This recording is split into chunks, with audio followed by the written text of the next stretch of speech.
Hey guys, we are back with other video. So आज का हमारा टॉपिक है, हम बात करने वाले हैं एक ऐसे साम के बारे में जो कि आपके स्ट्रेंथ को, आपके मसल मास को, बॉडी में थोड़ा सा वाटर रिटेंशन भी ये करता है। तो मसल मास और स्ट्रेंथ तो बहुत ज़बरदस्त इंक्रीज़ होने वाली है इस साम से।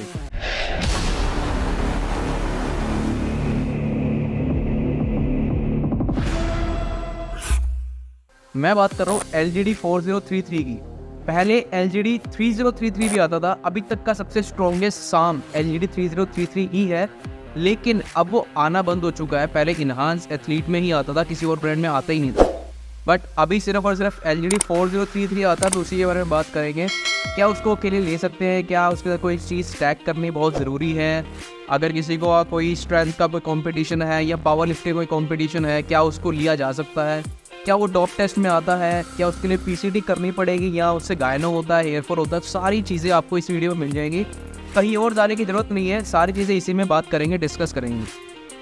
पहली चीज़, लेना किस ब्रांड का चाहिए। देखिए, ब्रांड्स काफ़ी सारे आ चुके हैं इस मार्केट के अंदर, बट मोस्टली आज भी सिर्फ जो अच्छा चल रहा है वो इन्हांस ही है। इसके अलावा और भी 2-4 हैं जो मैं रिकमेंड करता हूँ, बट कॉस्ट भी उसकी थोड़ी सी ज़्यादा है, उसका रिजल्ट भी उसी हिसाब से है, आपको डोज भी उसी हिसाब से मिलती है। बाकी आपकी चॉइस है, आप कौन से ब्रांड को प्रेफर करते हैं।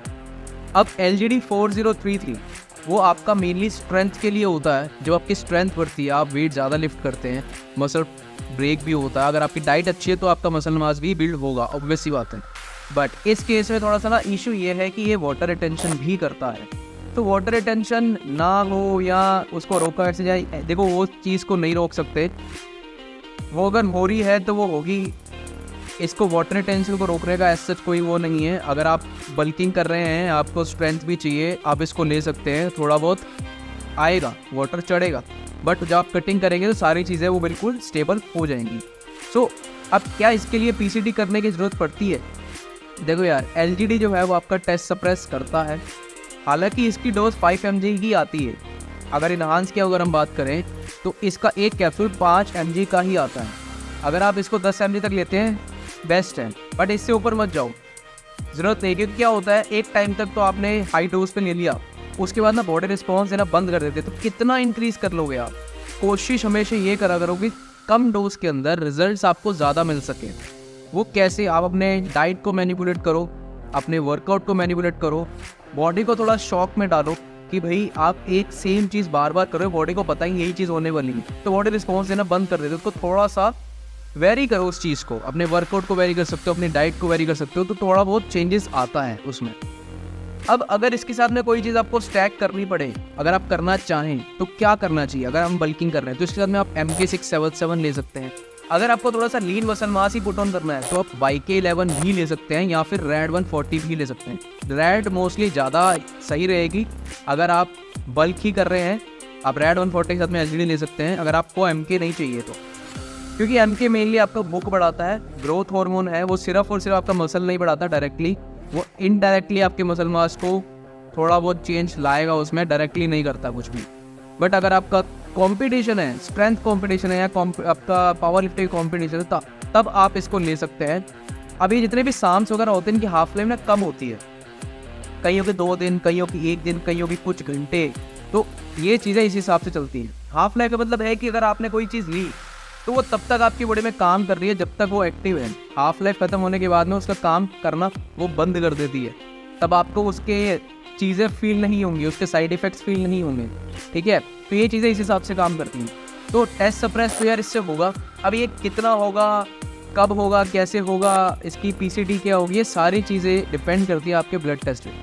तो इसको लेने से पहले एक बार ब्लड टेस्ट करवा लो आपका टोटल टेस्टोस्टेरोन का, ताकि आपके पास में एक नॉर्मल आपकी रेंज आपके पास में हो कि मेरा भी टेस्ट लेवल है कितना, 400 है, 450 है, 500 है, 600 है, जितना है। ठीक है, अब उसके बाद में क्या होता है, जो आपने साइकिल कर ली, साइकिल कम से कम नहीं तो भाई 2 महीने तो करो, तभी आपको रिजल्ट्स बेटर मिलेंगे।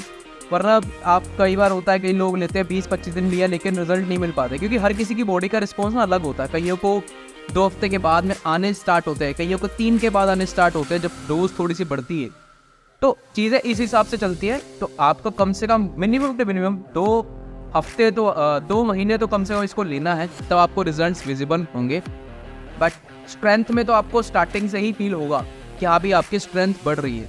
ठीक है, अब क्या इससे गायनो होता है? नहीं भाई, एरोमेटाइजेशन इसके अंदर नहीं होती है। आपका टेस्ट सप्रेशन, आपका जो टेस्ट है वो एरोमेटाइज नहीं होता है एस्ट्रोजन में, तो आपको गायनो का कोई ऐसा चांस नहीं है। ना ही इसमें आपका हेयर फॉल, और भी ये डीएसटी डेरिवेटिव भी नहीं है, तो हेयर फॉल के चांसेस बहुत नेग्लिजिबल, ना के बराबर जीरो ही है, तो आपको कोई भी ऐसा इशू नहीं आएगा। तो इसको 5 mg से ही आप स्टार्ट करो। अगर आप इन्हांस का ले रहे हो, अगर दूसरा भी ले रहे हो 10 mg के अंदर आ रहा है, तो एक ही कैप्सूल से स्टार्ट करना और धीरे धीरे चलने दो 2 से 3 हफ्ते तक। फिर डोज को इंक्रीज करना जब आपको लगे कि हाँ अब बॉडी के रिजल्ट जो है स्टेबल हो गया और रिजल्ट नहीं दिख रही है, ठीक है, या अगर दिख रहे स्टार्ट हो गया आपको 1-1.5 हफ्ते 2 हफ्ते के अंदर, आगे उसके बाद में 1 हफ्ता और चलने दो सेम डोज पे, उसके बाद में डोज को इंक्रीज करना। तो इस हिसाब से इसका साइकिल चलता है। इसका कोई ऐसा बहुत ज़्यादा हार्श इफेक्ट नहीं है। लिवर सपोर्ट आपको लेके चलना पड़ेगा साथ में। सिलिकॉन 140 आप ले सकते हैं जो कि मिल्क थिसल है। अगर आपका कोई और किसी और ब्रांड का मिल्क थिसल आपके पास पड़ा तो आप वो ले सकते हैं। लिव 52 DS भी आप साथ में चला सकते हैं। अब लोग कहते हैं कि भाई हार्ट हेल्थ, ये हेल्थ, वो हेल्थ, ऐसा कुछ नहीं है। ये सब चीज़ें डिपेंड करती है आपके कोलेस्ट्रॉल का जो लेवल है वो कितना राइज कर रहा है, आपका ट्राइग्लिसराइड्स बढ़ रहे हैं नहीं बढ़ रहे हैं, तो चीज़ें वहाँ पे आ जाती हैं। अगर आपका ट्राइग्लिसराइड्स कोलेस्ट्रॉल चेंज हो रहा है तो आपको उस चीज़ को भी देखना पड़ेगा। ब्लड टेस्ट आप बीच में भी करवा सकते हैं इन सबके, ताकि आपको पता लग जाए कि चेंजेस कितने आ रहे हैं आपके जो ब्लड टेस्ट है उसके अंदर। अगर तो ज़्यादा बढ़ रहे हैं या नॉर्मल रेंज पे है, नॉर्मल है तो चलने दो, अगर ज़्यादा बढ़ रहे हैं तो उसके साथ उसकी प्रिकॉशन आपको लेने पड़ेंगे। तो आप जिससे भी लेंगे ये चीज़ वो आपको गाइड कर देगा वैसे तो प्रॉपरली, कि दोस्त मैंने आपको बताई दी कि भैया स्टार्ट तो देखो 5 से ही करना, उसके बाद 10 मैक्सिमम 15, वो भी बहुत जो एडवांस हो चुका है तब, तो इतनी ज़्यादा लेने की ज़रूरत नहीं है। बिल्कुल लो पे चलने दो, रिजल्ट्स उसके अंदर भी आपको मिल जाते हैं। तो यार यही था आज का टॉपिक। अगर आपका कोई और टॉपिक है आप नीचे कमेंट कर सकते हैं, तो नेक्स्ट वीडियो उसके ऊपर बना देंगे। बाय बाय, टेक केयर, मिलते हैं आपको नेक्स्ट वीडियो में।